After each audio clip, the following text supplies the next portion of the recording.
I've been working on several new Apex nodes. One of them is the Apex Lora loader.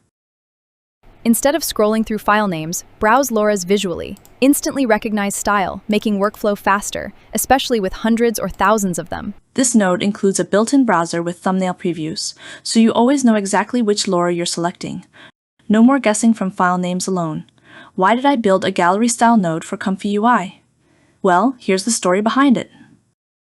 A client wanted a very specific art style, a colorful painting in a gouache style. So I started searching for painting-style Loras for Crea 2, and eventually I found one. I'll leave the link in the description. It's the 1503 style Lora collection by ComfyUI. I hope I'm pronouncing that correctly. In short, the client wanted a colorful painting with a gouache look. It was a very long list, and it became difficult to keep going back and forth just to check the thumbnails. So I thought, why not build a library browser with thumbnails instead? That's how the idea began. So even if you have thousands of Lora in your folder, now you can add thumbnails for easy and quick selection. You can select them visually and select the one you like. Isn't that efficient?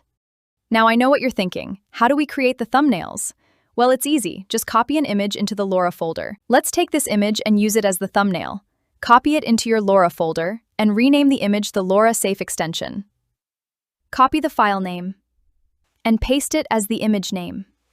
That's all you need to do. It will automatically generate the thumbnail and cache it in the thumbnails folder. For the best results, make sure your source image is a square with a 1:1 aspect ratio. That's it. Now, let's load the Lora loader node. As you can see, the thumbnail has been created automatically. To select a Lora, simply click on its thumbnail image. The selected thumbnail is then displayed inside the node, giving you a clear visual reference of the Lora you've chosen. I see a comment saying it would be nice to have the Lora file URL, trigger words, and other information available inside the node. That's a great idea, and it's already planned for the next update. To install the Lora, just go to the manager and search Apex. Make sure to install the latest version. I will also include the workflow so you can install through missing node. If you run into any issues, let me know in the comments. And if you have ideas for new features or custom nodes you'd like to see, be sure to leave them below.